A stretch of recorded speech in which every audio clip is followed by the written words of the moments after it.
Volem pagesia i no casinos.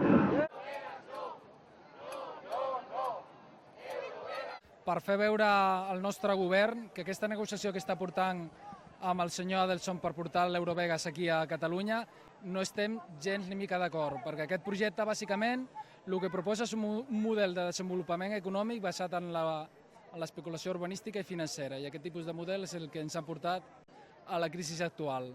Aquesta és la principal raó per la que ens oposem, però a part també té un impacte territorial molt gran perquè s'instal·laria sobre el Delta Llobregat, que és un dels espais naturals més importants que tenim a Catalunya i que a dia d'avui es troba al fil de la seva viabilitat ecològica.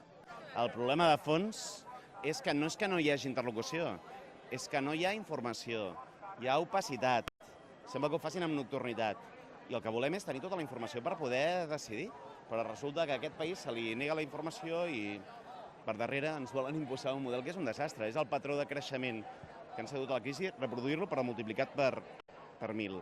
Com un patró de creixement basat precisament en el joc, en aquest cas, que incrementarà les ludopaties, que suposa que s'instal·len aquí les màfies per blanquejar diners. Ho ha dit en Saviano, no ho diem els d'Iniciativa, I per tant creiem que és una barbaritat i per això diem que cal estar rebutjant i que no estem d'acord amb aquells que ho impulsen ni aquells que estan en silenci davant del que està succeint. I a més, com a partit ja fa mesos que ens vam posicionar contra el que representa el model d'Eurovegas.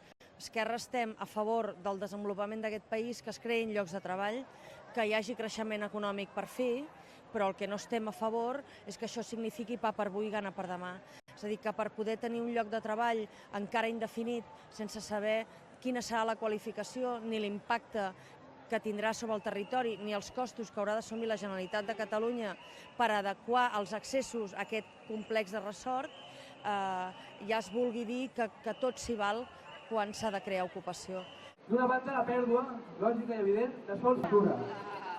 Les mobilitzacions del dia 20 de juny, dia d'acció global, on denunciem l'actitud obscurantista.